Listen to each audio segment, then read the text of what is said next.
Plane को take off किए 1 minute हुए थे।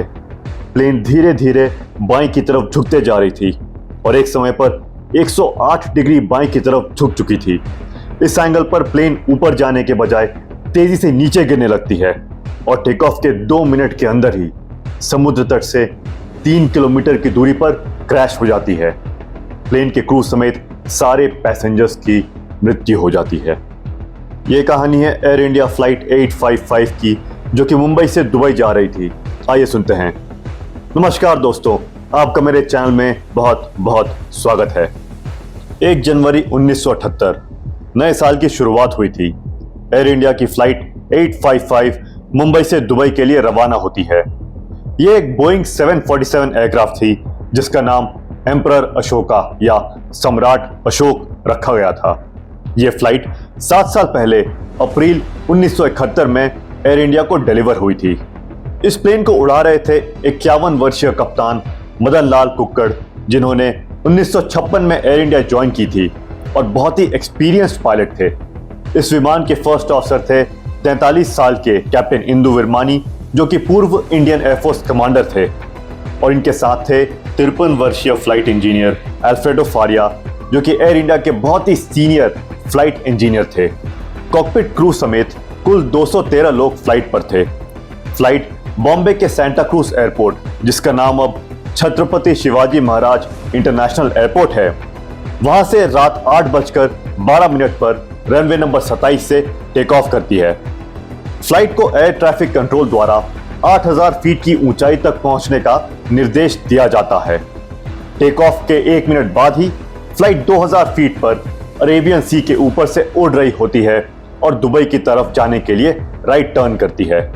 राइट टर्न करने के बाद कैप्टन कुक्कड़ प्लेन को वापस सामान या नॉर्मल पोजीशन में ले आते हैं, लेकिन जो एयरक्राफ्ट का एटीट्यूड डायरेक्शन इंडिकेटर या जिसे आर्टिफिशियल होराइजन कहते हैं, वो राइट की तरफ ही इंडिकेट करता रहता है और अपनी जगह पर अटक जाता है। जानकारी के लिए बता दूं कि ये एटीट्यूड डायरेक्शन इंडिकेटर वो इंस्ट्रूमेंट होता है जो कि दिखाता है कि प्लेन की नाक ऊपर है या नीचे और उसके विंग्स दाएं की तरफ झुके हैं या बाएं। नॉर्मल पोजीशन में ये बिल्कुल समतल इंडिकेट करता है और एक फ्लाइट के कॉकपिट में ये कम से कम 3 जगह पर फिट होता है। एक पायलट के सामने, एक को पायलट के और एक बैकअप एडीआई भी होता है। एडीआई के अटकने पर कैप्टन कहते हैं, what's happened here? My instrument. को पायलट शायद कैप्टन की कंफ्यूजन को नहीं समझ पाते हैं। वो सिर्फ अपना एडीआई देखते हैं और कहते हैं, mine has also toppled, looks fine. को पायलट की लुक्स फाइन वाली बात सुनकर शायद कैप्टन को लगा कि उनका इंडिकेटर सही दिखा रहा है और दोनों एडीआई ठीक काम कर रहे हैं। रात के करीब 8:15 बज रहे होते हैं और अंधेरा होता है। अरेबियन सी के ऊपर से उड़ रहे होने के कारण वो बाहर क्षितिज यानी होराइजन को नहीं देख पाते और मालूम नहीं कर पाते कि प्लेन सीधा है या नहीं। अब क्योंकि पायलट का एडीआई ये दिखा रहा होता है कि प्लेन दाएं की तरफ झुका हुआ है, तो प्लेन को नॉर्मल पोजीशन में लाने के लिए पायलट उसे और ज्यादा बाएं की ओर झुका देते हैं और निरंतर झुकाते रहते हैं। फ्लाइट इंजीनियर पायलट की एडीआई और बैकअप एडीआई के बीच फर्क देखता है और बोलता है, don't go by that one, don't go by that one. और कैप्टन का ध्यान बैकअप एडीआई की तरफ आकर्षित करने की कोशिश करता है, पर तब तक प्लेन बाएं की तरफ बहुत ज्यादा झुक चुकी होती है। रिपोर्ट के मुताबिक प्लेन 108 डिग्री बाएं मुड़ चुकी होती है। आश्चर्य की बात यह है कि इतना ज्यादा मुड़ने के बावजूद इतने एक्सपीरियंस्ड पायलट समझ नहीं पाते हैं कि प्लेन अपने निर्धारित अधिकतम लिमिट से ऊपर जा चुका है।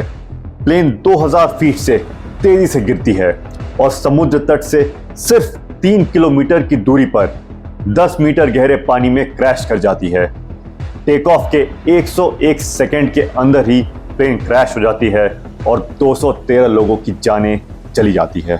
क्रैश के बाद कई लोग अनुमान लगाते हैं कि यह क्रैश किसी इलेक्ट्रिकल या मैकेनिकल फेलियर या किसी बम विस्फोट से हुआ होगा, पर असली कारण होता है पायलट का प्लेन को गलत दिशा में झुकाना, कॉकपिट इंस्ट्रूमेंट्स के गलत इंडिकेशन को न समझ पाना और को पायलट का भी एडीआई की गड़बड़ी को न समझ पाना। पायलट और को पायलट की बातें सुनकर भी ऐसा लगता है कि वो एक दूसरे की बात समझ नहीं पाए और उन्होंने एक दूसरे से कही गई बात को मिस इंटरप्रेट किया।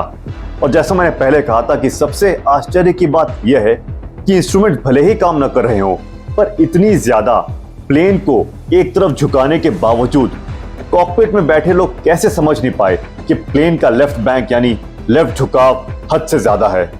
क्रैश में मरे लोगों की फैमिलीज ने बोइंग पर नेग्लिजेंस यानी लापरवाही का केस किया, पर बोइंग ने यही कहा कि गलती कैप्टन की थी, जो कि डायबिटिक भी थे और अल्कोहल के इन्फ्लुएंस में भी थे। क्योंकि बोइंग के खिलाफ कोई सबूत नहीं मिले, इसीलिए केस को बंद कर दिया गया।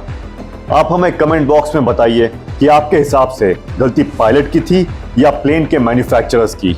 अगर आपको वीडियो और इसमें दी गई जानकारी अच्छी लगी तो इसे लाइक और शेयर जरूर करें और चैनल को सब्सक्राइब करें।